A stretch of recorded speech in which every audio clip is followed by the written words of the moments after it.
Hello student. तो आज हम करेंगे lecture number second startup improvement in food resources का। ठीक है, देखो पहले लेक्चर में हमने क्या करा था, हमने क्रॉप की वैरायटी को इम्प्रूवमेंट करा था दो मेथड से।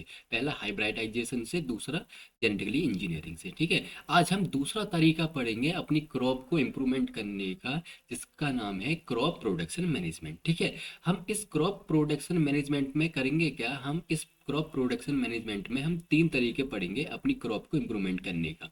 ठीक है, पहला न्यूट्रिशन, दूसरा इरिगेशन और तीसरा क्रॉपिंग पैटर्न। ठीक है, तो स्टार्ट करते हैं लेक्चर। देखो, पहले लेक्चर में हमने क्या करा था, क्रॉप क्रॉप की हील्ड को इम्प्रूवमेंट करने के हमने तीन तरीके पढ़ने हैं। पहला तरीका हमने पहले लेक्चर में पढ़ लिया था, क्रॉप वैरायटी इंप्रूवमेंट, मतलब जो हमारी क्रॉप की वैरायटी थी उसको हमने इम्प्रूवमेंट करा था दो तरीके से, एक हाइब्रिडाइजेशन से और एक था जेनेटिकली इंजीनियरिंग से। ठीक है, आज हम दूसरा तरीका पढ़ते हैं कि अपनी क्रॉप की हील्ड को कैसे इंप्रूवमेंट करें। इसका नाम है क्रॉप प्रोडक्शन इम्प्रूवमेंट। क्या है क्रॉप प्रोडक्शन इम्प्रूवमेंट, मतलब कि हमारी जो क्रॉप है उसके प्रोडक्शन को हम कैसे बढ़ाएं। ठीक है, तो उसमें हम तीन तरीके पढ़ेंगे। पहला न्यूट्रिएंट, दूसरा इरिगेशन और तीसरा क्रॉपिंग पैटर्न। ठीक है, देखो हमने अपना अच्छा सीड तो बना लिया, मतलब हमने एक अच्छी सीड वैरायटी तो बना ली। ठीक है, अब हम उस अच्छी सीड वैरायटी को अपनी मिट्टी में लगा देंगे, खेतों में लगा देंगे। ठीक है, अब उस सीड की, उस वैरायटी की कुछ रिक्वायरमेंट होगी, कुछ ज़रूरतें होंगी, जैसे जैसे कि उसको आप अच्छे से खाना दो, अच्छे से न्यूट्रिएंट दो, तभी तो वो सीड जर्मिनेट करेगा। दूसरा, आप उसको अच्छे से पानी दो, अच्छे से इरिगेशन करो, तभी तो वो अच्छे जर्मिनेट करेगा। तो इस लेक्चर में हम यही बात करेंगे कि कौन कौन से न्यूट्रिएंट होते हैं जो प्लांट को रिक्वायरमेंट होते हैं, और हम जो है पानी उनको कैसे दें, कौन कौन से तरीके हैं पानी देने के। ठीक है, तीसरा हम पढ़ेंगे क्रॉपिंग पैटर्न। देखो क्रॉपिंग पैटर्न का मतलब ये होता है कि क्रॉप को इस तरह से लगाना ताकि सॉइल और न्यूट्रिशन का ऑप्टिमम यूटिलाइज हो सके, मतलब जितना हम चाहते हैं ना ज़्यादा से ज़्यादा इस्तेमाल हो सके हमारी सॉइल का और हमारे न्यूट्रिएंट का, इसलिए हम करते हैं क्रॉपिंग पैटर्न। अब इन तीनों को हम डीप पढ़ेंगे एक एक करके। ठीक है, स्टार्ट कर। पहला है न्यूट्रिएंट मैनेजमेंट। क्या है न्यूट्रिएंट मैनेजमेंट? ठीक है, इस पर पढ़ते हैं पहले न्यूट्रिएंट क्या होता है। देखो न्यूट्रिएंट जो है ना, असेंशियल होता है फॉर, मतलब बहुत जरूरी होता है किसके लिए, प्लांट के लिए। अब क्यों जरूरी होता है न्यूट्रिएंट प्लांट के लिए, वो इसलिए होता है ताकि प्लांट की ग्रोथ अच्छे से हो सके और प्लांट का डेवलपमेंट अच्छे से हो सके और प्लांट जो सरवाइव कर सके, मतलब प्लांट जो है जिंदा रह सके, इसके लिए प्लांट को न्यूट्रिएंट की जरूरत होती है। ठीक है, अच्छा, अब plant obtain essential inorganic nutrient. अब जो प्लांट है ना, जो प्लांट को न्यूट्रिएंट चाहिए होता है ना, वो इनऑर्गेनिक न्यूट्रिएंट चाहिए होता है, और वो कहाँ से लेता है, वो लेता है सॉइल से। ठीक है, मतलब जो प्लांट है सॉइल से न्यूट्रिएंट लेता है। ठीक है, बहुत सारे, और वो जो बहुत सारे न्यूट्रिएंट है जो सॉइल से लेता है उनको हम कहते हैं इनऑर्गेनिक न्यूट्रिएंट। क्या कहते हैं, इनऑर्गेनिक न्यूट्रिएंट। इनऑर्गेनिक न्यूट्रिएंट का मतलब क्या है, इनऑर्गेनिक न्यूट्रिएंट का मतलब है कि जिस न्यूट्रिएंट के अंदर कार्बन प्रेजेंट नहीं होगा, कार्बन कंटेंट नहीं होगा, उनको हम कहते हैं इनऑर्गेनिक न्यूट्रिएंट। ठीक है, और जिनके अंदर कार्बन प्रेजेंट होता है उनको हम कहते हैं ऑर्गेनिक न्यूट्रिएंट। लेकिन जो सॉइल के अंदर न्यूट्रिएंट होते हैं उनके अंदर कार्बन नहीं होता, इसलिए हम कहते हैं कि वो न्यूट्रिएंट कैसे हैं, वो इनऑर्गेनिक न्यूट्रिएंट है। ठीक है, अब इनऑर्गेनिक न्यूट्रिएंट को ना हम एलिमेंट भी कहते हैं। क्या कहते हैं, एलिमेंट कहते हैं, जो कि जो कि सॉइल में प्रेजेंट होते हैं। कहाँ अक्कर, कहाँ प्रेजेंट होते हैं, सॉइल में, और किस फॉर्म में, मिनरल्स के फॉर्म में। किस फॉर्म में होते हैं, मिनरल्स के फॉर्म में। मतलब जो प्लांट है सॉइल से एलिमेंट्स को लेता है, न्यूट्रिएंट को लेता है, लेकिन कौन से वाले, इनऑर्गेनिक न्यूट्रिएंट को। ठीक है, अब किस फॉर्म में प्रेजेंट होते हैं ये न्यूट्री इनऑर्गेनिक न्यूट्रिएंट, ये एलिमेंट, ये सॉइल के अंदर मिनरल्स के फॉर्म में प्रेजेंट होते हैं। ठीक है, अच्छा, अब कुछ न्यूट्रिएंट ऐसे हैं प्लांट जो एयर से और वाटर से लेता है, तो सम न्यूट्रिएंट ऑब्टेन फ्रॉम एयर और वाटर से लेता है। ठीक है, अब हम देखते हैं कि कौन कौन से न्यूट्रिएंट हैं जिनको प्लांट सॉइल से लेता है, और कौन से न्यूट्रिएंट हैं जिनको प्लांट एयर और वाटर से लेता है। ठीक है, तो देखो टोटल 17 असेंशियल न्यूट्रिएंट होते हैं। कितने होते हैं, टोटल 17 असेंशियल न्यूट्रिएंट होते हैं जो प्लांट को चाहिए अपनी लाइफ को सरवाइव करने के लिए, ग्रोथ करने के लिए और डेवलपमेंट करने के लिए। ठीक है, जिसमें कि पहला है हाइड्रोजन। क्या है, हाइड्रोजन। हाइड्रोजन को प्लांट ऑब्टेन करता है कहाँ से, वाटर से। कहाँ से ऑब्टेन करता है, वाटर से करता है। ठीक है, अब है दो, दो कौन से, कार्बन और ऑक्सीजन, कौन से? वो कार्बन और ऑक्सीजन। कार्बन और ऑक्सीजन को प्लांट जो ऑब्टेन करता है कहाँ से? एयर से करता है। कहाँ से करता है? एयर से करता है। और बाकी के बच्चे कितने? 14। 14 में कौन कौन? जैसे कॉपर हो गया, क्लोरीन हो गया, मैग्नीशियम हो गया, आयरन हो गया, कैल्शियम हो गया, मोलिब्डेनम हो गया, सल्फर हो गया, बोरॉन हो गया, नाइट्रोजन हो गया, फॉस्फेट हो गया, पोटेशियम हो गया, मैग्नीशियम हो गया, जिंक हो गया और निकिल हो गया।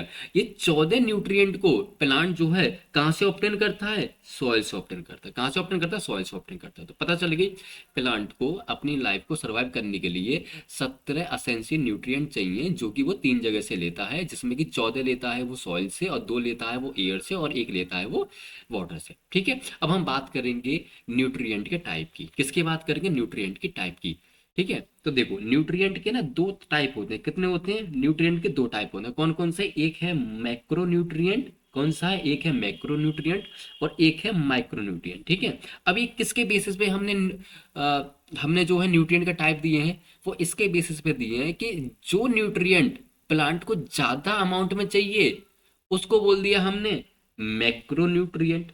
ठीक है, और जो न्यूट्रिएंट प्लांट को कम अमाउंट में चाहिए, लेस अमाउंट में चाहिए, उसको बोल दिया हमने माइक्रो न्यूट्रिएंट। ठीक है, अब बात करते हैं कौन कौन से मैक्रो न्यूट्रिएंट होते हैं और कौन कौन से माइक्रो न्यूट्रिएंट होते हैं। ठीक है, तो देखो, जिन न्यूट्रिएंट की नीड मोर अमाउंट में, ज्यादा अमाउंट में पड़ती है, उन न्यूट्रिएंट को हम क्या कहते हैं? Macro nutrient. क्या कहते हैं? Macro nutrient. अब कौन कौन से बात कर लेते हैं, जैसे कि देखो एग्जांपल, टोटल 9 ऐसे न्यूट्रिएंट है जिनकी प्लांट को ज्यादा अमाउंट में रिक्वायरमेंट होती है। अब कौन कौन से? एक है nitrogen, potassium, calcium, sulphur, phosphorus और मैग्नीशियम। ठीक है, ये हो गए 6। ठीक है, अब साथ में 3 और हैं। कौन कौन से? Carbon, oxygen, hydrogen. कौन कौन से? Carbon, oxygen, hydrogen. ये 3 भी चाहिए होते हैं ज्यादा प्लांट को।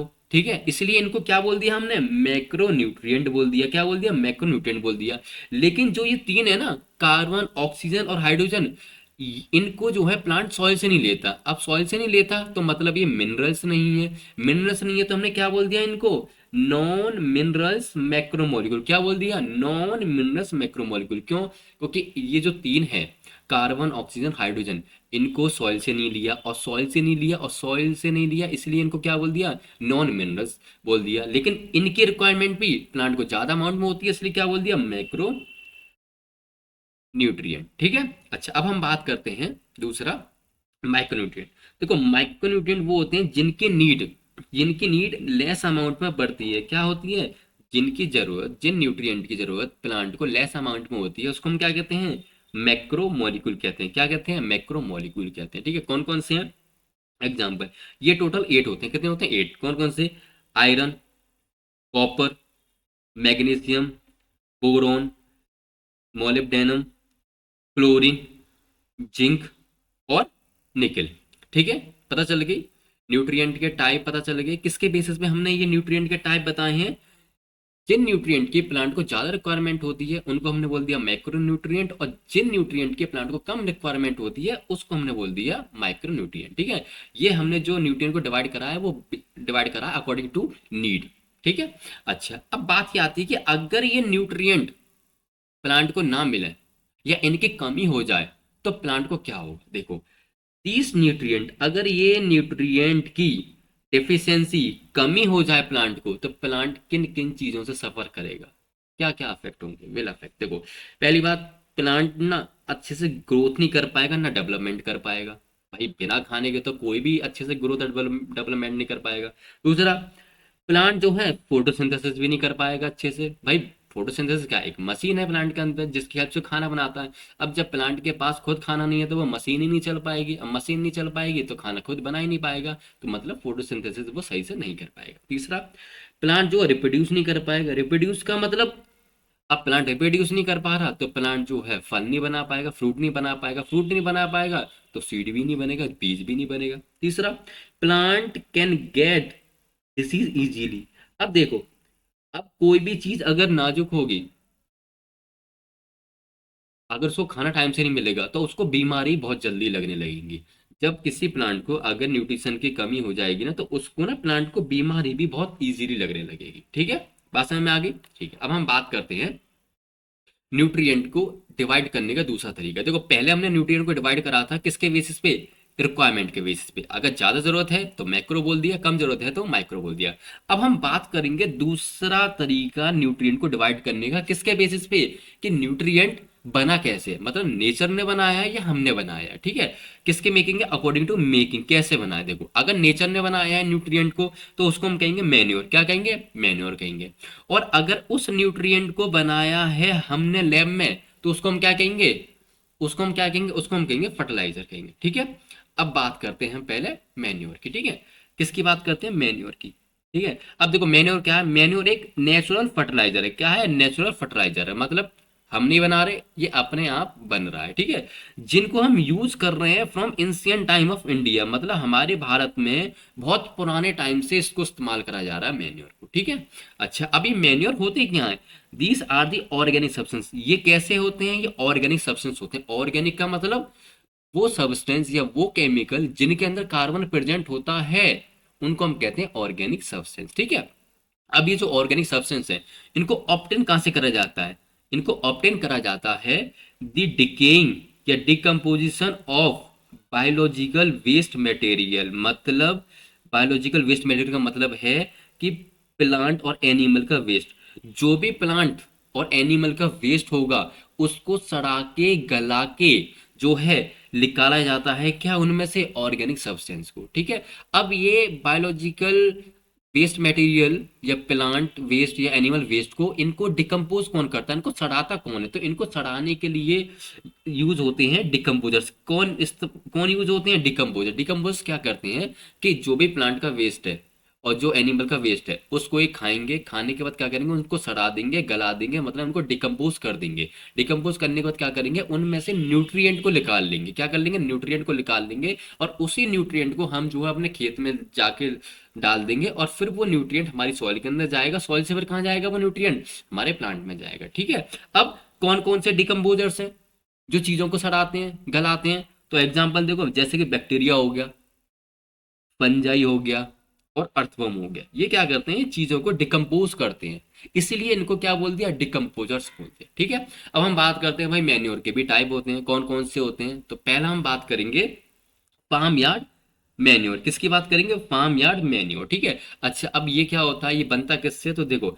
ये मेडअप ऑफ, ये बनता किससे है, एनिमल के डंग से, मतलब जो जानवर का जो गोबर होता है उससे, और जो जानवर का यूरिन होता है उससे, और प्लांट के वेस्ट से। तो ये किससे बनता है, एनिमल डंग और यूरिन और प्लांट के वेस्ट से ये बनता है। ठीक है, अच्छा अब होता क्या है, देखो हमने वेस्ट लिया, वेस्ट ले लिया हमने, प्लांट वेस्ट ले लिया, एनिमल वेस्ट लिया, उसको क्या करा हमने, एक जगह पे पटक दिया, मतलब एक जगह पे उनको स्टोर कर दिया। स्टोर कर दिया जैसे कि देखो यहाँ पे हमने क्या करा, इनको स्टोर कर दिया, इनको।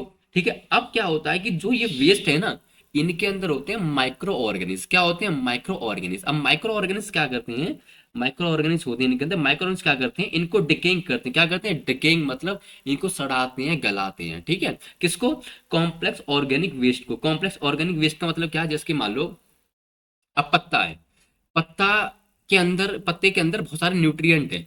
अब हम पत्ते को तो जाके डालते नहीं है खेत में, हम क्या करते हैं, पत्ते में से न्यूट्रिएंट को निकाल लेते हैं। क्या निकाल लेते हैं, न्यूट्रिएंट को निकाल लेते हैं। अब पत्ते में से न्यूट्रिएंट को निकालेगा कौन, माइक्रो ऑर्गेनिज। कौन निकालेगा, माइक्रो ऑर्गेनिज। कौन, डिकम्पोजर से निकालेंगे। ठीक है, तो डिकम्पोजर्स या माइक्रो ऑर्गेनिज क्या करेंगे, जो ऑर्गेनिक, ये कॉम्प्लेक्स ऑर्गेनिक वेस्ट है ना, जो हमारा पत्ता हो गया, उसको कन्वर्ट कर देंगे सिंपल ऑर्गेनिक न्यूट्रिएंट में। किसमें, सिंपल ऑर्गेनिक न्यूट्रिएंट में। बात समझ में आ गई। फिर उस सिंपल ऑर्गेनिक न्यूट्रिएंट को हम जो अपने खेत में ले जाके डाल देंगे, वो सॉइल में जाएगा, सॉइल से फिर हमारे कहाँ चले जाएगा, वो प्लांट में चले जाएगा। ठीक है, अच्छा दूसरा अब हम तरीका पढ़ेंगे मैन्योर का। दूसरा है कंपोस्ट पिट। क्या है कंपोस्ट पिट, कंपोस्ट पिट का मतलब क्या है, गड्ढा कर दिया, गड्ढा कर दिया, उसके अंदर जो है वेस्ट डाल दिया, डालने के बाद क्या करा हमने, उसको ढक दिया सॉइल से, मतलब मिट्टी से या फिर मड कीचड़ से। ठीक है, अब देख पढ़ते हैं इसको क्या।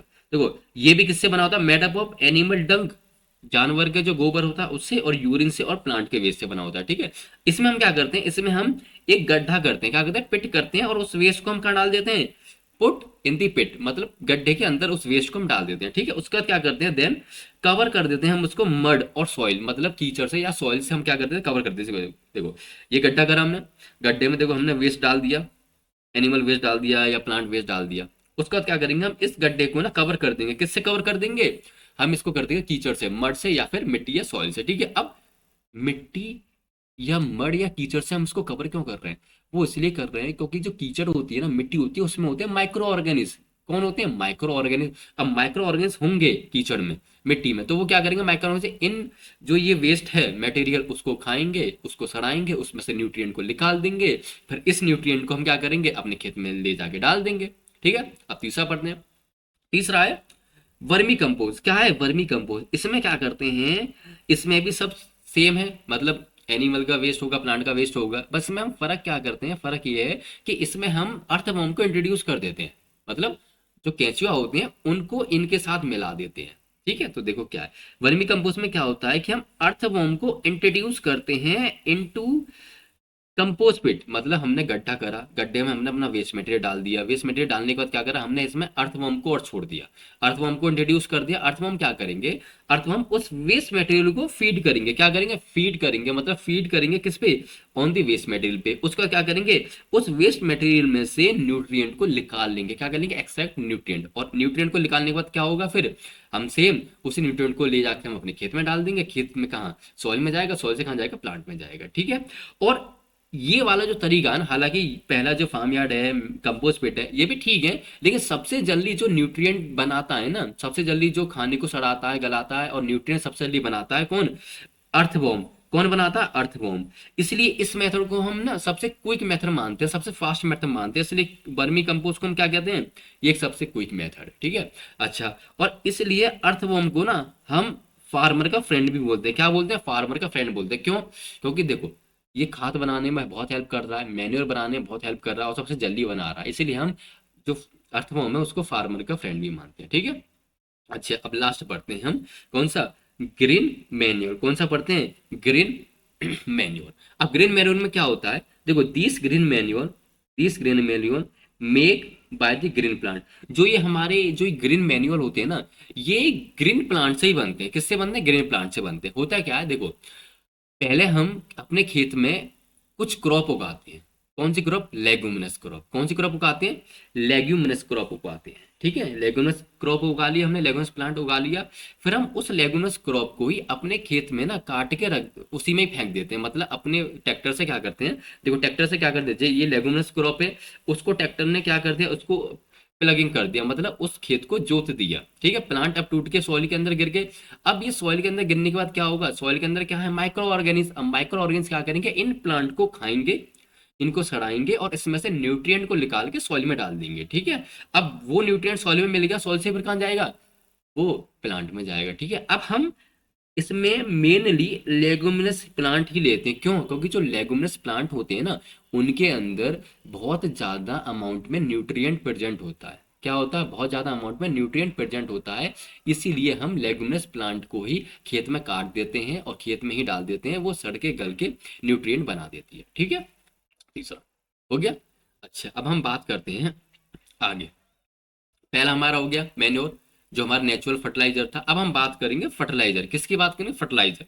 अब फर्टिलाइजर क्या होता है, देखो फर्टिलाइजर जो है ये आर्टिफिशियल होता है, क्या होता है, आर्टिफिशियल फर्टिलाइजर होता है। क्या होता है, आर्टिफिशियल। आर्टिफिशियल का मतलब है कि हम इंसानों ने इसको लैब में बनाया है, किसने बनाया है, इंसानों ने, किसके हेल्प से, केमिकल की हेल्प से। तो देखो ये ह्यूमन मेड, मतलब हमारे इंसानों द्वारा बनाया हुआ ये एक केमिकल है। फर्टिलाइजर क्या है, ये केमिकल है जो हम इंसानों ने अपनी लैब में बनाया है, ठीक है। अच्छा, अब ये प्रोड्यूस किससे होता है, जो ये फर्टिलाइजर है ये किससे बनाया जाता है, ये बनाया जाता है केमिकल से, ठीक है। अच्छा, तीसरा, एक्सपेंसिव फॉर फार्मिंग प्रैक्टिस। लेकिन इसमें ना एक दिक्कत ये है कि जो किसान, जो गरीब किसान है ना, उनके लिए थोड़ा महंगा पड़ता है। अब देखो, अब हम इंसान बना रहे हैं, इसको लैब में बना रहे हैं, तो पैसा तो लगेगा। अब पैसा लगेगा तो ये महंगे भी सेल होंगे, महंगे भी बिकेंगे, लेकिन कुछ किसान जो हैं इनको एफर्ड नहीं कर पाते हैं, तो ये किसानों के लिए ना थोड़ा एक्सपेंसिव, मतलब थोड़ा महंगा होता है, ठीक है। लेकिन इसकी एक खासियत है, खासियत ये है कि इसके अंदर ना कंटेन होते हैं all nutrient to the soil. जो मिट्टी को जितने न्यूट्रिएंट चाहिए एक प्लांट की ग्रोथ को अच्छे करने के लिए, वो सारे न्यूट्रिएंट मिलते हैं किसके अंदर, इस फर्टिलाइजर के अंदर। ठीक है, बात समझ में आ गई। अब हम बात करते हैं कौन कौन से केमिकल्स होते हैं। ठीक है, बात करते हैं केमिकल। देखो, अब हम बात करते हैं केमिकल्स, क्योंकि फर्टिलाइजर है केमिकल से बनाया जा रहा है। अब केमिकल कितने टाइप के होते हैं बात करते हैं। देखो, केमिकल दो तरह के होते हैं। एक होते हैं ऑर्गेनिक केमिकल। कौन से होते हैं? एक होते हैं ऑर्गेनिक केमिकल और एक होते हैं इनऑर्गेनिक केमिकल। ठीक है, अब ऑर्गेनिक केमिकल क्या होते हैं? ऑर्गेनिक केमिकल वो केमिकल होते हैं जिनके अंदर कंटेन प्रेजेंट होता है क्या? कार्बन। उनको हम क्या कहते हैं? Organic chemical. ठीक है, जैसे कि एग्जांपल यूरिया हो गया। क्या हो गया? यूरिया। यूरिया का फॉर्मूला क्या है? ये रहा। अब देखो, फॉर्मूले के अंदर सी है इट मीन्स ये जो केमिकल है, ये कैसा केमिकल है? ऑर्गेनिक केमिकल है। क्यों है? क्योंकि इसके अंदर कार्बन प्रेजेंट है। ठीक है, अच्छा, दूसरा क्या है? Inorganic chemical. अब इनऑर्गेनिक केमिकल क्या होते हैं? जिनके अंदर कार्बन कंटेन नहीं होता, मतलब नॉट कंटेनिंग कार्बन। जिस केमिकल के अंदर कार्बन कंटेन नहीं होगा उस केमिकल को हम क्या कहेंगे? Inorganic chemical. ठीक है, एग्जाम्पल एग्जाम्पल क्या है? एग्जाम्पल है अमोनियम सल्फेट। क्या है एग्जाम्पल? Ammonium sulphate. अब अमोनियम सल्फेट का फॉर्मूला है, इस फॉर्मूले में कहीं कार्बन दिख रहा है आपको? नहीं। तो मतलब ये केमिकल कैसा है? ये इनऑर्गेनिक केमिकल है। ठीक है, बात समझ में आ गई। अब हम बात करते हैं फर्टिलाइजर के टाइप्स की कुछ। ठीक है, किसकी बात करते हैं? टाइप्स ऑफ फर्टिलाइजर की। किसकी बात करेंगे? टाइप ऑफ फर्टिलाइजर की। ठीक है, पहला टाइप है नाइट्रोजनस फर्टिलाइजर। क्या है? Nitrogenous fertiliser. ठीक है, अब नाइट्रोजनस फर्टिलाइजर क्या हेल्प करता है? वो प्रोवाइड कराता है हमें, मतलब सॉइल को नाइट्रोजन। क्या प्रोवाइड कराता है? नाइट्रोजन। ठीक है, और उस फर्टिलाइजर को हमने क्या बोल दिया? नाइट्रोजनस फर्टिलाइजर बोल दिया। एग्जाम्पल यूरिया हो गया। यूरिया में नाइट्रोजन होता है। अमोनियम सल्फेट हो गया। अमोनियम सल्फेट में भी नाइट्रोजन होता है। सोडियम नाइट्रेट में भी नाइट्रोजन होता है। अमोनियम नाइट्रेट, इसमें भी नाइट्रोजन होता है। ठीक है, दूसरा पढ़ते हैं। दूसरा है फॉस्फेटिक फर्टिलाइजर। क्या है? Phosphatic fertiliser. अब ये क्या प्रोवाइड कराता है? ये प्रोवाइड कराता है फॉस्फोरस। क्या प्रोवाइड कराता है? फॉस्फोरस। एग्जाम्पल अमोनियम सल्फेट, इसके अंदर फॉस्फोरस होगा। कैल्शियम डाइहाइड्रोजन फॉस्फेट, इसके अंदर फॉस्फोरस होगा। कैल्शियम मेटाफॉस्फेट, इसके अंदर भी फॉस्फोरस होगा। ये जो केमिकल है ये हमें क्या कराते हैं? सॉइल के लिए फॉस्फोरस प्रोवाइड कराते हैं। ठीक है, अब हम बात करते हैं तीसरा। तीसरा क्या है? Potassium fertiliser. क्या है? Potassium fertiliser. अब पोटेशियम फर्टिलाइजर क्या प्रोवाइड कराते हैं सॉइल के लिए? ये प्रोवाइड कराते हैं पोटेशियम। क्या प्रोवाइड कराते हैं? पोटेशियम। एग्जाम्पल कौन कौन से हैं? जैसे कि पोटेशियम क्लोराइड हो गया, पोटेशियम सल्फेट हो गया, पोटेशियम नाइट्रेट हो गया। ठीक है, अब हम पढ़ते हैं चौथा, फोर्थ टाइप। उसको हम कहते हैं कॉम्प्लेक्स फर्टिलाइजर। मतलब उसके अंदर दो या दो से ज्यादा केमिकल प्रेजेंट होते हैं, उसको हम क्या कहते हैं? Complex fertiliser. अब कॉम्प्लेक्स फर्टिलाइजर क्या प्रोवाइड कराता है? ये प्रोवाइड कराता है दो या दो से ज्यादा न्यूट्रिएंट। देखो, ये जो तीनों थे, जैसे कि नाइट्रोजनस हो गया, फॉस्फेटिक हो गया, पोटेशियम हो गया, ये सिर्फ एक एक केमिकल प्रोवाइड करा रहे थे, नाइट्रोजन, फॉस्फोरस और पोटेशियम। ठीक है, लेकिन जो चौथा टाइप है फर्टिलाइजर का, जिसको हम कहते हैं कॉम्प्लेक्स फर्टिलाइजर, ये दो से या तीन से ज्यादा जो है न्यूट्रिएंट प्रोवाइड कराते हैं, इसलिए इनको हमने क्या बोल दिया? कॉम्प्लेक्स फर्टिलाइजर बोल दिया। ठीक है, एग्जाम्पल यूरिया हो गया, दूसरा अमोनियम सल्फेट हो गया और तीसरा नाइट्रो सल्फेट हो गया। ठीक है, बात समझ में आ गई। अच्छा, अब हम एक एनसीईआरटी में, आपने आपके एनसीईआरटी में कोने पे एक पिक्चर दी हुई है, उसमें लिखा हुआ है कि जिस फर्टिलाइजर के अंदर कंटेनिंग एनपीके होगा, मतलब कि नाइट्रोजन भी हो, फॉस्फोरस भी हो और पोटेशियम भी हो, तो उस फर्टिलाइजर को हम क्या कहेंगे? उस फर्टिलाइजर को हम कहेंगे कि ये कैसा फर्टिलाइजर है? ये एक कंप्लीट फर्टिलाइजर है। इसके अलावा कोई और फर्टिलाइजर की जरूरत ही नहीं है सॉइल के लिए। ठीक है, जैसे कि आपने मार्केट में देखे होंगे, बोरे आते होंगे। ठीक है, जैसे कि एनपीके का बोरा है। एनपीके का मतलब है कि इसके अंदर नाइट्रोजन भी प्रेजेंट है, फॉस्फोरस भी प्रेजेंट है और पोटेशियम भी प्रेजेंट है। ठीक है, और जो कि यही तीन केमिकल होते हैं जो सबसे ज्यादा एक प्लांट को चाहिए होते हैं अपनी ग्रोथ के लिए, डेवलपमेंट के लिए, सर्वाइव करने के लिए। इसलिए इसको क्या बोल दिया हमने? ये कंप्लीट फर्टिलाइजर है। ठीक है, कब बोलेंगे? जब उसके अंदर एनपीके कंटेन हो, तब हम उसको क्या बोलेंगे कि ये कंप्लीट फर्टिलाइजर है। ठीक है, अच्छा, अब हमने पहला टाइप पढ़ लिया।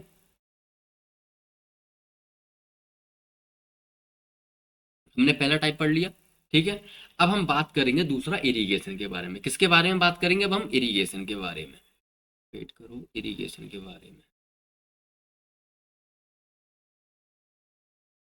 अब हम किसकी बात करेंगे, इरिगेशन की। पहले हमने पढ़ लिया न्यूट्रिशन का मतलब खाना उनको सही से दो, अच्छे से न्यूट्रिएंट दो, तभी अच्छे से सीड जो ग्रो करेगा, प्लांट ग्रो करेगा। अब हम बात करेंगे इरिगेशन के बारे में कि आप उसको टाइम से पानी दो, ठीक है, तभी तो प्लांट जो हमारा सीड और प्लांट ग्रो करेगा अच्छे से। तो बात करते हैं इरिगेशन के बारे में। देखो इरिगेशन क्या होता है, देखो irrigation the process of supplying water to the soil and crop. मतलब इरिगेशन जो है एक प्रोसेस होता है, क्या होता है, एक प्रोसेस होता है जिसकी हेल्प से हम वाटर को सप्लाई करते हैं, किसमें, सॉइल में और क्रॉप में, ठीक है। कब कब, एट रेगुलर इंटरवल और टाइम, मतलब टाइम टाइम पे। इरिगेशन क्या है, इरिगेशन एक प्रोसेस है जिसकी हेल्प से हम अपनी क्रॉप और सॉइल में पानी को सप्लाई करते हैं टाइम टाइम पे, ठीक है, उसको हम कहते हैं इरिगेशन, ठीक है। अब बात करते हैं इरिगेशन के टाइप कौन कौन से हैं, कौन कौन से टाइप हैं इरिगेशन के। अब हम बात करते हैं, देखो इरिगेशन के ना दो टाइप हैं। किस किस के बेसिस पर है, पहला है क्रॉप बेस्ड इरिगेशन। मतलब कि भाई कुछ क्रॉप ऐसी होती हैं जिनको ज़्यादा पानी की जरूरत होती है, जिनको ज़्यादा इरिगेशन की जरूरत होती है, ठीक है। जैसे कि कौन कौन सी, जैसे कि देखो सम क्रॉप, कुछ क्रॉप ऐसी होती हैं जिनको नीड होती है लेस वाटर की, कम पानी की। एग्जाम्पल वीट हो गया, हमारे कौन से हो गए वीट, मतलब गेहूं हो गया, उनको कम पानी की जरूरत पड़ती है, ठीक है। दूसरा कॉटन हो गया, इसको भी कम पानी की जरूरत पड़ती है। तो ये कैसा इरिगेशन का टाइप में आएगा, ये आएगा क्रॉप बेस्ड इरिगेशन टाइप में, ठीक है। अब क्रॉप बेस्ड इरिगेशन टाइप का ही दूसरा क्या है, कुछ क्रॉप जो होती हैं, सम क्रॉप जो होती हैं उनको नीड होती है मोर वाटर की। कौन कौन से एग्जाम्पल है इसकी, पैडी हो गया, धान हो गया, धान को ज़्यादा जरूरत होती है तभी वो धान ग्रो करेगा अच्छे से, ठीक है। तो पहला टाइप हो गया हमारा किसके बेसिस पे इरिगेशन का, कि भैया जो क्रॉप है उनकी रिक्वायरमेंट क्या है, पानी की ज़्यादा रिक्वायरमेंट है या कम रिक्वायरमेंट है, ठीक है, उसको हमने क्या बोल दिया, क्रॉप बेस्ड इरिगेशन, ठीक है। अब हम दूसरा टाइप पढ़ते हैं इरिगेशन का, ठीक है। दूसरा है सॉइल बेस्ड इरिगेशन। मतलब कुछ मिट्टी तो ऐसी होती हैं कि जिनको ज़्यादा पानी की जरूरत पड़ती है किसी प्लांट को ग्रोथ करने के लिए, और कुछ मिट्टी ऐसी होती हैं जिनको कम पानी की जरूरत पड़ती है किसी प्लांट को ग्रोथ करने के लिए। अब बात करते हैं कौन कौन सी सॉइल होती हैं जिनको ज़्यादा जरूरत पड़ती है पानी की, और कौन सी सॉइल ऐसी होती हैं जिनको कम जरूरत पड़ती है पानी की, ठीक है। तो देखो सम सॉइल, कुछ सॉइल ऐसी होती हैं जिनको नीड होती है लेस वाटर की, किसकी होती है, कम पानी की जरूरत होती है। कौन कौन, अब कौन सी सॉइल है, जिसकी क्ले सॉइल होगी, कौन सी सॉइल होगी, क्ले सॉइल होगी। और दूसरी क्या है, कुछ सॉइल ऐसी होती हैं जिनको नीड होती है किसकी, मोर वाटर की, ज्यादा वाटर की। अब कौन सी सॉइल है ऐसी जिनको ज्यादा पानी की जरूरत होती है, सैंड सॉइल। कौन सी होती है, सैंडी सॉइल। देखो होता क्या है, जो क्लेइंग सॉइल होती है ना, उस सॉइल के अंदर, उस सॉइल के पार्टिकल के अंदर ना वाटर होल्डिंग कैपेसिटी ज्यादा होती है, इसीलिए जो है इसमें पानी ज्यादा वेस्ट नहीं होता, तो इसमें पानी की जरूरत कम पड़ती है। लेकिन जो सैंड सॉइल होती है ना, जो आपकी बारूई वाली रेत होती है, ये पानी को होल्ड नहीं कर पाती, इसीलिए इसको ना ज्यादा जरूरत पड़ती है पानी की, ठीक है। बात समझ में आ गई। अब हम बात करते हैं इरिगेशन सिस्टम की। किसकी बात करते हैं, इरिगेशन सिस्टम। पहले हमने बात कर ली इरिगेशन क्या है, इरिगेशन के टाइप पढ़ लिए, दो तरह के पढ़ लिए हमने, एक क्रॉप बेस्ड इरिगेशन और एक सॉइल बेस्ड इरिगेशन, ठीक है। अब हम बात करेंगे कि इरिगेशन सिस्टम क्या है, मतलब सिस्टम क्या है। देखो ये इरिगेशन एक सिस्टम है जिसकी हेल्प से जिसकी मदद से हम जो है पानी को सप्लाई करते हैं सॉइल में, और कहाँ पर सप्लाई करते हैं, सॉइल में और क्रॉप में, ठीक है। तो देखो इरिगेशन सिस्टम क्या है, this supply of water to the areas suffering from drought and poor rainfall. मतलब इरिगेशन जो एक तरीका है जिसकी हेल्प से हम वाटर को सप्लाई करते हैं उन एरियाज में जो सफर कर रहे हैं, किससे, ड्रॉप से, मतलब सूखापन से जो एरिया सफर कर रहे हैं। और जहाँ पे पुअर रेनफॉल है, मतलब जहाँ पे बारिश कम आती है, उन जगहों पे पानी प्रोवाइड कराने के लिए हमें किसकी जरूरत पड़ती है, इरिगेशन सिस्टम की जरूरत पड़ती है, ठीक है। अब हम बात करते हैं टाइप की, कौन कौन से इरिगेशन सिस्टम है जिनकी हेल्प से हम जो है पानी देते हैं, ठीक है। हम किसकी बात करेंगे, टाइप्स की, इरिगेशन के टाइप की, ठीक है। तो हम इसमें कुछ टाइपें पढ़ेंगे, उनके बारे में एक एक करके पढ़ेंगे कि वो कैसे कैसे होते हैं, कैसे नहीं होते, कहाँ कहाँ होते हैं, ठीक है। तो पहला हम पढ़ेंगे वेल। वेल का मतलब क्या, कुआं। अब कुआं भी दो तरह का पढ़ेंगे, एक पढ़ेंगे हम डगवेल और एक पढ़ेंगे ट्यूबवेल, ठीक है। फिर हम पढ़ेंगे कैनाल सिस्टम, फिर रिवर लिफ्ट, फिर टैंक रिजर्वायर, फिर ड्रिप इरिगेशन, फिर स्प्रिंकलर इरिगेशन, ठीक है। तो पहला हम पढ़ते हैं वेल। वेल क्या होता है, देखो वेल, देखो ये जो वेल है ना, प्रोवाइड कराता है ग्राउंड वाटर को, किसके लिए, इरिगेशन के लिए। मतलब जो धरती में हमारा पानी है ना, उसको प्रोवाइड कराता है ये इरिगेशन के लिए, ठीक है। कौन, वेल, ठीक है। और ये जो वेल है ना, उन जगहों पे ज्यादा सक्सेसफुल है जहां पर सक्सेसफुल उन 20 एरियाज वेयर, जहाँ का जो ग्राउंड वाटर है ना वो सलाइन नहीं है। मतलब जिन एरिया का ग्राउंड वाटर खारा नहीं है पानी, उन एरिया में जो है वेल सक्सेसफुल है। ठीक है, अब वेल भी ना दो तरह के होते हैं। एक होता है डग वेल, क्या होता है डग वेल, क्या होता है, एक डग वेल होता है।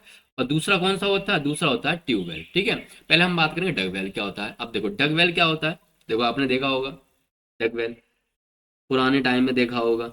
आज के टाइम में तो डग वेल नाम के ही है। आज के टाइम में तो डग वेल का इस्तेमाल पानी निकालने के लिए नहीं करा जाता, कुआं पूजने के लिए करा जाता है। अगर किसी घर में कोई मेहमान आया हो तो कुआं पूजने के लिए डग वेल का इस्तेमाल करते हैं। शादी हो रही हो तो कुआं पूजने के लिए डग वेल का इस्तेमाल करते हैं। ठीक है, देखा होगा आपने। तो देखो डग वेल क्या होता है, दे आर दी ओपन, ये क्या होता है, खुला होता है। देखो ये ऊपर से पूरा खुला हुआ है। ठीक है, दूसरा कि water collecting from water bearing strata into the pit. देखो क्या होता है, जो ये डगवेल होता है ना, देखो मानो ये डगवेल है, ठीक है, डगवेल है, इसमें से हम पानी को कलेक्ट करते हैं। कैसे, देखो डगवेल के अंदर ना अलग अलग लेवल बने होते हैं। क्या बने होते हैं, अलग अलग लेवल बने होते हैं। ठीक है, और उन अलग अलग लेवल पे ना पानी होता है। जैसे मान लो इस लेवल पे पानी है, इस लेवल पे पानी है, इस लेवल पे पानी है, इस लेवल पे पानी है। तो हम इन जो ये कुएं के अंदर जो ये पिट मतलब गड्ढा है, ये बहुत गहरा, इसके अंदर अलग अलग लेवल पे पानी है। उस पानी को हम कलेक्ट करते हैं इसमें। ठीक है, तो लिखा हुआ है देखो, water collected from water bearing strata. Water bearing strata का मतलब क्या होता है, स्टेटा का मतलब होता है लेवल। अलग अलग लेवल पे वाटर जो है भरा होता है किसके अंदर, पिट के अंदर, और उसी पानी को हम क्या करते हैं, कलेक्ट करते हैं। ठीक है, तीसरा, they do not long lasting and dry soon, ये लंबे समय तक नहीं टिकते। क्यों, देखो ओपन है तो इस वजह से ना इसका पानी सूख जल्दी जाता है, इसलिए ये लंबे समय तक नहीं रह पाता। ठीक है, अच्छा, फ्यू डीपर मतलब अब ये गहरा कितना होता है, लगभग लगभग गहरा होता है 10 से 30 फीट तक गहरा होता है। ठीक है, अच्छा, अब इसका यूज हम जो करते हैं ना, इसका यूज हम जो है सिर्फ अपने घर के घरेलू काम के लिए ही यूज कर पाते हैं। मतलब ऐसा नहीं है कि भैया खेत में पानी लगाना है तो आप डग वेल का इस्तेमाल करोगे, नहीं, हार जाओगे पानी निकालते निकालते। बस आप इतना कर सकते हो कि 3-4 बाल्टी इसमें से निकाल लो अपने घर के कामों के लिए, खाना बनाने के लिए, बर्तन साफ करने के लिए, नहाने धोने के लिए। ठीक है, बात समझ में आ गई। अब दूसरा है ट्यूबवेल, क्या है ट्यूबवेल। अब ट्यूबवेल क्या होता है, देखो दे आर क्लोज वेल। अब ट्यूबवेल क्या होता है, बंद होता है। कैसे, देखो अब ये क्या है, ये ट्यूबवेल है, ये क्या है, ट्यूबवेल है। ट्यूबवेल देखो कहीं से खुला हुआ नहीं, इसमें क्या होता है कि ये ग्राउंड है, क्या है, ये ग्राउंड है, ये ग्राउंड है। इसमें हम क्या करते हैं, पाइप को ना बोर करते हैं, क्या करते हैं, बोरिंग करते हैं, और उस बोरिंग में क्या करते हैं, पाइप को डाल देते हैं। क्या करते हैं, पाइप को डाल देते हैं। देखो लिखा हुआ है दे आर क्लोज, ये क्या होते हैं, बंद होते हैं। और इनको रन, इनको चलाया जाता है किससे, इलेक्ट्रिसिटी या फिर डीजल पंप से। किससे चलाया जाता है, या तो बिजली की मोटर से चलाते हैं इसको, या फिर हम चलाते हैं जो है डीजल के पंप से। जैसे कि मान लो ये है, ये इंजन लगाया हुआ है, ये इंजन है मतलब ये पंप है, तो ये किससे चल रहा है, ये डीजल से चल रहा है। तो ये वाली जो पंप है किससे चल रही है, डीजल से चल रही है। ठीक है, अच्छा, इसमें हम क्या करते हैं, इसमें पाइप को बोर करते हैं इनटू द ग्राउंड। इसमें हम क्या करते हैं, हम इसमें ना पाइप को जो है धरती में गाड़ते हैं। क्या करते हैं, धरती में हम इसमें इसमें क्या करते हैं, हम धरती में पाइप को गाड़ते हैं। ठीक है, अच्छा, दे आर लॉन्ग लास्टिंग, ये लंबे समय तक चलता है। क्यों, क्योंकि ये क्लोज है तो सूखता नहीं है, इसलिए क्या चलता है, ये लंबे समय तक चलता है। और ये मोर डीपर होता है किससे, अगर हम बात करें डग वेल से ज़्यादा गहरा होता है। जैसे कि देखो डग वेल कितना था, 10 से 30 फीट का था, 10 से 30 फीट का था। लेकिन ये कितने होते हैं, ये लगभग लगभग 600 फीट तक गहराई के हो सकते हैं, इसीलिए ये लंबे समय तक चलते हैं। ठीक है, और इनका यूज हम करते हैं इरीगेशन में, मतलब सिंचाई के लिए हम इनका इस्तेमाल करते हैं। ठीक है, अच्छा, तीसरा अब हम पढ़ते हैं कैनाल, दूसरा हम पढ़ते हैं, सॉरी, कैनाल सिस्टम। क्या पढ़ते हैं, कैनाल सिस्टम। कैनाल सिस्टम क्या है, देखो आपने देखा हो, दिस इज ए इलेबोरेट और एक्सटेंसिव, मतलब कि कैनाल सिस्टम जो होता है वो बनाया हुआ होता है। क्या होता है, बनाया हुआ होता है, मतलब हमारे हाथों के द्वारा बनाया हुआ होता है। इलेबोरेट का मतलब होता है बनाया हुआ, और ये क्या होता है, एक्सटेंसिव, मतलब बहुत लंबे लंबे होते हैं। क्या होते हैं, बहुत लंबे, जैसे कि मानो ये कैनाल सिस्टम है, क्या कैनाल सिस्टम, ये हमारे हाथों द्वारा बनाया हुआ है, और ये क्या है, ये बहुत लंबे लंबे होते हैं। ठीक है, दूसरा दूसरा कैनाल सिस्टम ना use in where use in areas where ground water is saline. Canal system उन जगहों पे इस्तेमाल होता है जहां का ग्राउंड वाटर कैसा होता है, सैलाइन होता है, मतलब खारा पानी होता है, वहां पर ही कैनाल सिस्टम का इस्तेमाल होता है। ठीक है, अच्छा, अब इस कैनाल सिस्टम में पानी कहाँ से आता है, तो देखो it receive water from the one और मोर रिवर। जो ये कैनाल सिस्टम है इसके अंदर जो पानी आता है ना, वो आता है रिवर से। मानो जिसकी ये मान लो कि ये रिवर है, क्या है ये रिवर। अब इस रिवर से मानो कि ये रिवर है, ठीक है, ये रिवर है, यहाँ पे हमने क्या बना लिया, कैनाल बना लिया। अब ये पानी कहाँ से आएगा, यहाँ से यहाँ आएगा पानी। ठीक है, अब ये जो कैनाल सिस्टम है ये दो पार्ट में डिवाइड हो जाएगी अलग अलग एरिया में जाने के लिए। अब पानी कहाँ कहाँ चलेगा, यहाँ यहाँ चलेगा। ठीक है, उसके बाद अब ये कैनाल भी फिर से डिवाइड हो जाएगी हमारे खेत के लिए। मानो एक खेत ये रहा, एक खेत ये रहा।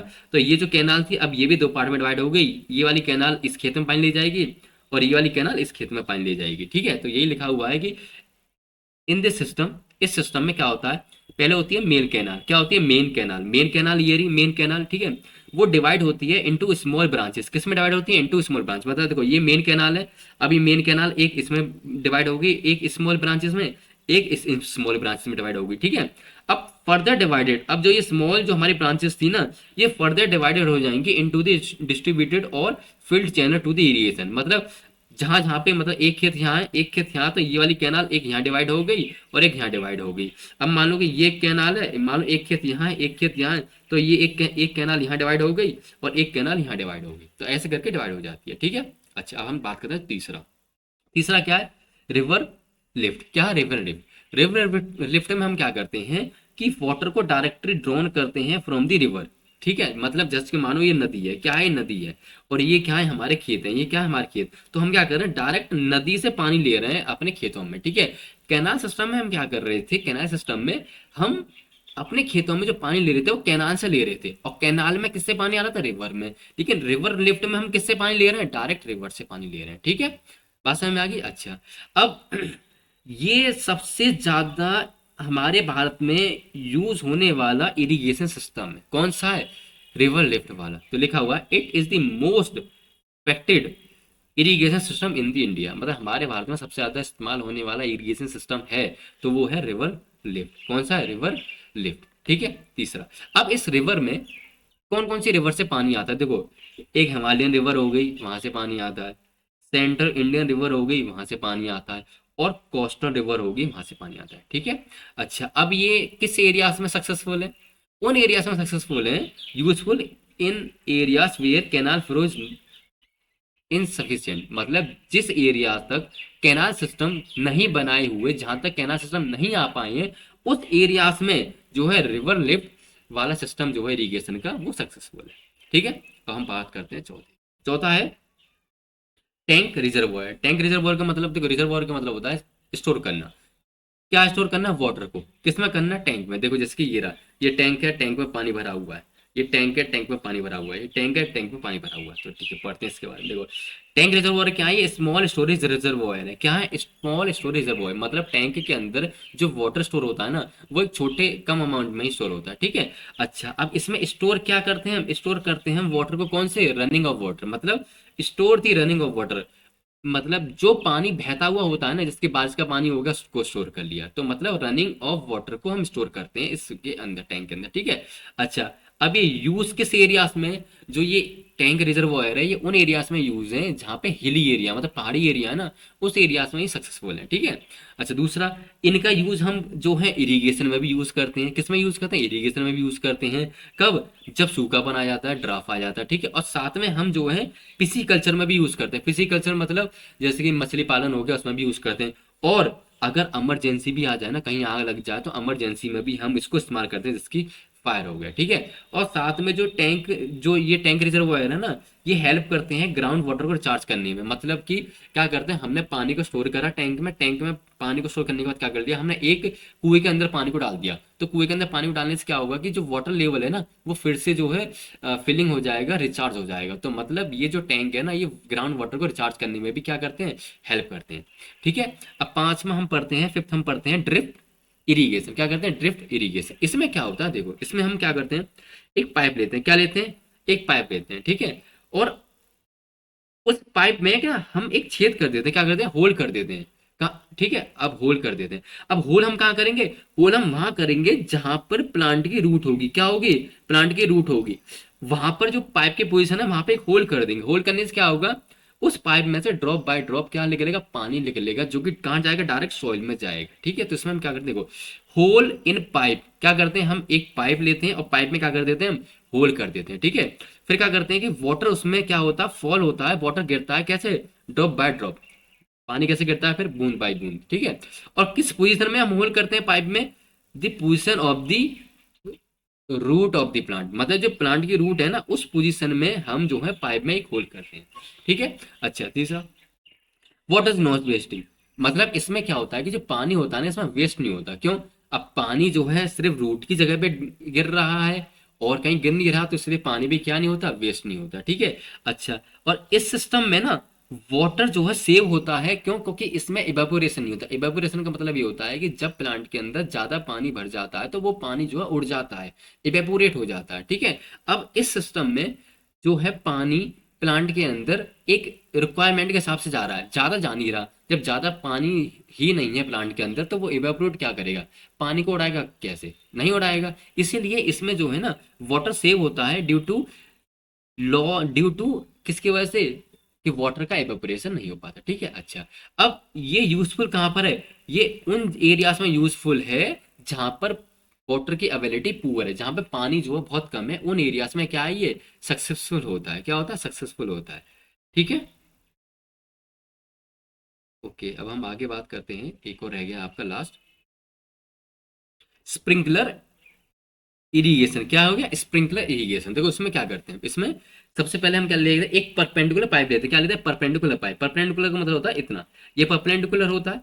ये हमने एक परपेंडिकुलर पाइप ले लिया, जैसे कि देखो ये परपेंडिकुलर एक पाइप है, यहाँ पे एक परपेंडिकुलर पाइप है, यहाँ पे एक परपेंडिकुलर पाइप है, यहाँ पे एक परपेंडिकुलर पाइप है, ठीक है। अच्छा, इस परपेंडिकुलर के जो ये परपेंडिकुलर पाइप है ना, इसके ऊपर ना एक हम रोटेशनल नोजल लगाते हैं। क्या लगाते हैं, घूमने वाले एक नोजल लगा देते हैं। क्या लगा देते हैं, नोजल लगा देते हैं, ठीक है। और जो ये परपेंडिकुलर पाइप है ना, ये हर दूरी पे एक मेन पाइपलाइन से जुड़ा होता है। किससे जुड़ा होता है, मेन पाइपलाइन। देखो ये एक परपेंड, जैसे कि देखो ये एक परपेंडिकुलर पाइप, ये हमारा पाइप हो गया, उसके ऊपर हमने क्या लगा दी, रोटेशन नोजल लगा दी। अब ये जो हमारा परपेंडिकुलर पाइप है ना, ये एक मेन पाइपलाइन से हर जगह पे जुड़ रहा होगा, जैसे कि ये जुड़ रहा है, ये जुड़ रहा है, ठीक है, ऐसे करके जुड़ रहा होगा, ठीक है। तो यही लिखा हुआ है, देखो ये परपेंडिकुलर पाइप क्या होता है, परपेंडिकुलर पाइप होता है, जिसकी ये परपेंडिकुलर पाइप होगा, having a rotational nozzle on the top. उसके ऊपर क्या होती है, एक रोटेशनल घूमने वाली एक नोजल होती है टॉप पर, ठीक है, जो कि ज्वाइन होती है टू द मेन पाइपलाइन। किससे ज्वाइन हो रही है, एक मेन पाइपलाइन से एट द रेगुलर इंटरवल, मतलब कुछ दूरी पे, जिसके एक यहाँ पे हमने जोड़ दिया परपेंडिकुलर पाइप, एक यहाँ पे हमने जोड़ दिया परपेंडिकुलर पाइप, एक यहाँ पे जोड़ दिया हमने परपेंडिकुलर पाइप, एक यहाँ पे जोड़ दिया हमने परपेंडिकुलर पाइप, ठीक है। बात समझ में आ गई। अच्छा, अब इसमें ना हमें पंप की भी जरूरत पड़ती है, मतलब हम क्या करते हैं, इसमें पंप लगाते हैं। कहाँ पे, मेन यहाँ पे पंप लगा दी हमने, ठीक है, पंप लगा दी। क्यों, क्योंकि भैया पानी को कहाँ जाना, ऊपर जाना, ऊपर जाना तो मतलब प्रेशर चाहिए। प्रेशर कौन देगा, पंप देगा। तो जो ये मेन पाइपलाइन है ना, इसमें हमें एक साइड से पंप भी ऐड करनी होती है। तो ये लिखा हुआ pump are fitted in this system for lifting of water, मतलब पानी को ऊपर पहुंचाने के लिए जो हमें पंप की जरूरत पड़ती है, इसमें हम पंप लगाते हैं, ठीक है। अच्छा, अब ये करता क्या है, क्रॉप पर ना स्प्रिंकलर करता है, मतलब बारिश की तरह जो है क्रॉप पर पानी गिरता है इसमें, ठीक है। अच्छा, अब ये यूज किस एरियाज में, ये यूज उस एरियाज में है जहाँ की मिट्टी सैंडी सॉइल है। कैसी है, जहाँ की रेता मिट्टी होती है ना, उन एरियाज में सक्सेसफुल होता है, ठीक है। अच्छा, अब हम बात करते हैं किसकी, क्रॉपिंग पैटर्न की। किसकी बात करेंगे, क्रॉपिंग पैटर्न की, ठीक है, क्रॉपिंग पैटर्न की। ओके, तो देखो क्रॉपिंग पैटर्न क्या होता है कि grow crop are grown in field in a various way. मतलब मान लो एक खेत है, क्या एक खेत, एक ही खेत में हमने जो है एक से ज्यादा तरीके की हमने क्या बो दी, फसल बो दी। क्या बो दी, फसल बो दी, ठीक है, अलग अलग तरीके से, ठीक है। क्यों बो दी, ताकि to achieve maximum yield of benefit, ताकि हमें ज्यादा से ज्यादा जो है हील्ड मिले, प्रोडक्टिव मिले, और हमें फायदा भी हो, ठीक है। अब हम बात करते हैं क्रॉपिंग पैटर्न के टाइप की। बात समझ में आई, क्रॉपिंग पैटर्न क्या होता है कि एक ही फील्ड के अंदर एक से ज्यादा क्रॉप लगाना अलग अलग तरीके से, ताकि हमें ज्यादा से ज्यादा फायदा मिले और ज्यादा से ज्यादा हमें क्या मिले, फसल मिले, ठीक है। अब हम बात करते हैं क्रॉपिंग पैटर्न के टाइप के। तो देखो इसमें हम तीन टाइप करेंगे। पहला पढ़ेंगे हम मिक्स क्रॉप, दूसरा हम पढ़ेंगे इंटर क्रॉप, और तीसरा हम पढ़ेंगे इसमें क्रॉप रोटेशन, ठीक है। तो पहले की हम बात करते हैं मिक्स क्रॉप की। मिक्स क्रॉप में क्या होता है कि हम एक साथ ना एक ही खेत में दो फसल उगाएंगे। कितने उगाएंगे, दो। कितने उगाएंगे, दो। तो लिखा हुआ देखो ग्रोन टू और मोर फसल, मतलब दो या दो से ज्यादा फसल उगाना। Simultaneously on the same field, मतलब साइमल्टेनियस का मतलब होता है एक साथ। किसमें, ऑन द सेम फील्ड, मतलब एक ही खेत में एक साथ दो से ज्यादा क्रॉप उगाना क्या कहलाता है, मिक्स क्रॉप कहलाता है, ठीक है। जैसे कि एग्जांपल, एग्जांपल आपने देखा हो खेतों में, इसकी वीट और ग्राम, मतलब गेहूं और चना के पेड़ एक साथ उगा देते हैं वो खेत में। दूसरा एग्जांपल वीट और मस्टर्ड, मतलब गेहूं के संग वो लाया भी उगा देते हैं, ठीक है। तीसरा ग्राउंड नट और सनफ्लावर, मतलब ग्राउंड नट भी उसी खेत में उग रहा है और सनफ्लावर भी उसी खेत में उग रहा है, ठीक है। बात समझ में आ गई, ध्यान रखना, ठीक है। अच्छा, अब इससे फायदा क्या है, देखो फायदा ये होता है कि जो अब हमने मानो दो क्रॉप उगाई, कौन कौन सी, वीट और ग्राम उगाई, ठीक है। तो जो वीट क्रॉप है ना, उसकी रिक्वायरमेंट अलग होगी, ठीक है, अलग होगी।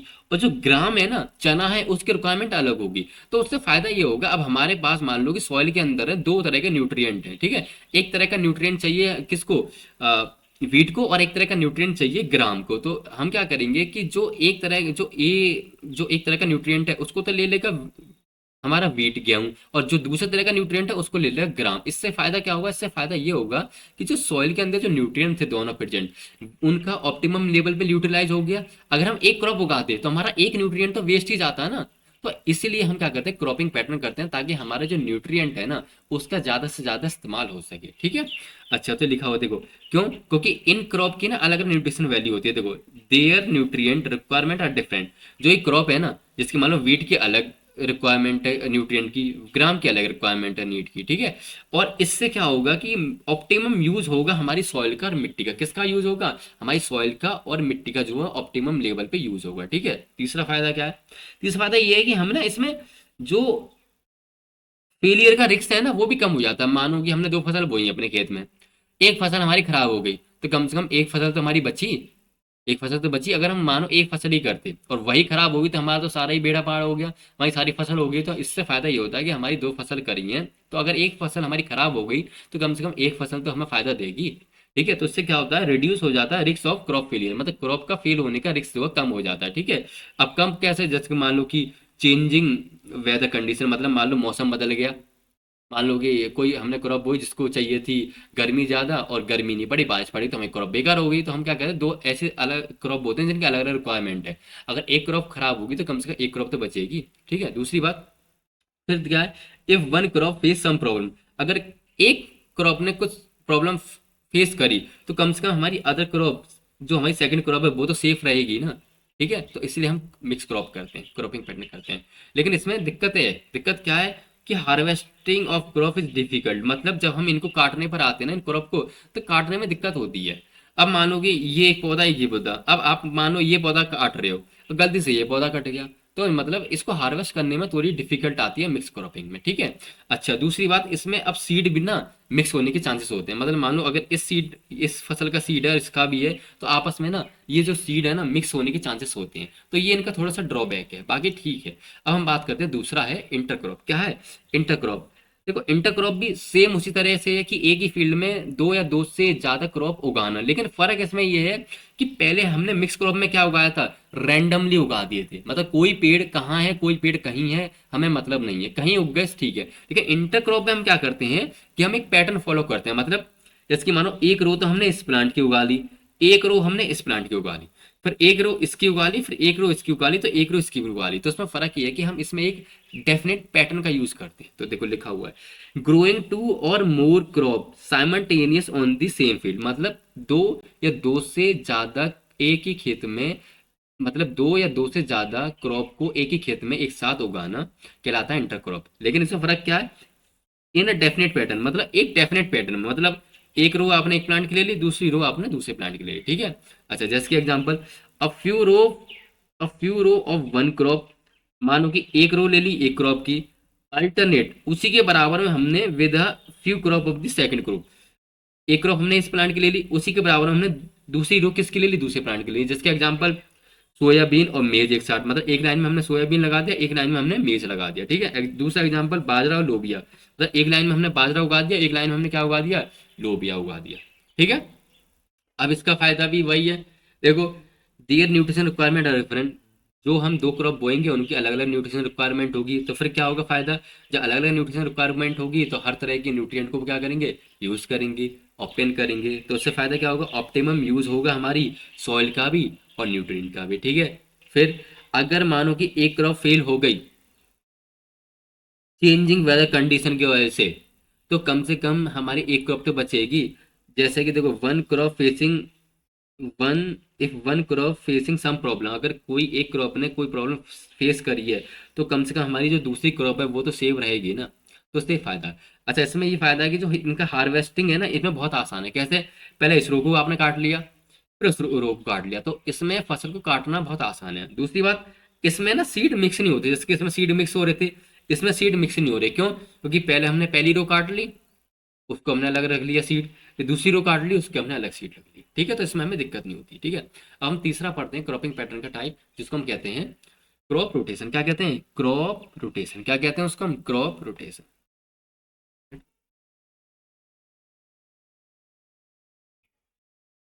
क्या कहते हैं? क्रॉप रोटेशन, ठीक है। अब ये क्या होता है देखो, growing of different crop on the same field. इसमें भी हम क्या करते हैं, एक ही खेत में एक ही फील्ड में डिफरेंट टाइप की क्रॉप को बोते हैं, ठीक है। लेकिन इसमें फर्क क्या है?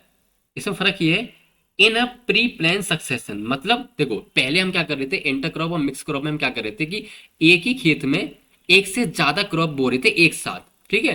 लेकिन क्रॉप रोटेशन में हम क्या करते हैं कि एक खेत में एक बार में एक ही क्रॉप बोते हैं, लेकिन लेकिन पहले से हम डिसाइड कर लेते हैं। जैसे कि देखो, मानो मैंने 2 साल का प्लान बनाया कि मुझे 2 साल में इसमें जो है 4 क्रॉप करनी है, ठीक है। तो मैं पहले डिसाइड कर लूंगा कि पहले 6 महीने मैंने ए नाम की क्रॉप बो दी, दूसरे 6 महीने मैंने बी नाम की क्रॉप बो दी, तीसरे 6 महीने मैंने सी नाम की क्रॉप बो दी, और चौथे 6 महीने मैंने डी नाम की क्रॉप बो दी। तो मतलब एक ही खेत में जो है मैं डिफरेंट डिफरेंट क्रॉप को बो रहा हूँ, एक प्री मैनल सक्सेशन, मतलब पहले से प्लान बना लिया। अब से फायदा क्या होगा? देखो, फायदा ये होगा कि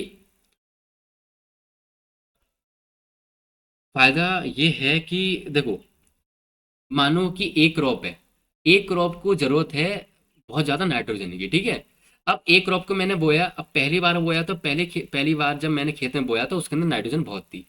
तो एक क्रॉप बोया तो एक क्रॉप ने नाइट्रोजन ले ली नाइट्रोजन। अब बी क्रॉप को भी नाइट्रोजन बहुत चाहिए, लेकिन अब बी क्रॉप के लिए तो खेत में नाइट्रोजन नहीं है। तो हम क्या करेंगे कि बीच में ऐसी क्रॉप लगाएंगे इसमें कि जो क्रॉप नाइट्रोजन को या न्यूट्रिएंट को फिल कर दे, रिसाइकल कर दे क्रॉप के सॉइल के अंदर। अब ऐसी क्रॉप को हम कहते हैं क्या है? ऐसी क्रॉप को हम कहते हैं लेगुमिनस क्रॉप। क्या कहते हैं? Leguminous crop. देखो लिखा हुआ है, देखो क्या करते हैं हम, लेगुमिनस क्रॉप को क्या करते हैं हम, अल्टर करते हैं with the non leguminous crop के संग। मतलब देखो, लेगुमिनस क्रॉप को हम जो है बोते हैं नॉन लेगुमिनस क्रॉप के संग। कैसे? मानो पहले हमने बो दिया नॉन लेगुमिनस क्रॉप, ठीक है, उसने न्यूट्रिएंट ले लिया सॉइल के अंदर। जब हम दूसरी क्रॉप बोएंगे तो उसके लिए तो न्यूट्रिएंट खत्म हो गया। तो हम क्या करेंगे, ऐसी क्रॉप बोएंगे दूसरी बार में कि जो न्यूट्रिएंट को जो है रिसाइकल करते हैं सॉइल के अंदर। और उन क्रॉप को, जो न्यूट्रिएंट को रिसाइकल करती है सॉइल के अंदर, उन क्रॉप को हम कहते हैं लेगुमिनस क्रॉप। क्या कहते हैं? लेगुमिनस क्रॉप कहते हैं, ठीक है। अब देखो, लेगुमिनस क्रॉप या लेगुमिनस प्लांट होते क्या हैं? देखो, जो लेगुमिनस प्लांट होते हैं ना, उनके जो रूट होती है ना, उन पे प्रेजेंट होते हैं, बेरिंग होती है नाइट्रोजन फिक्सेशन बैक्टीरिया। क्या होते हैं? Nitrogen fixation bacteria. किसमें? जो ये प्लांट होते हैं ना, उनकी रूट की नोडुल में। क्या होते हैं? रूट की नोडुल में। देखो जैसे कि देखो, ये प्लांट है, ये प्लांट है, प्लांट की क्या है? रूट है। क्या है ये? रूट। ये है प्लांट की रूट, ठीक है।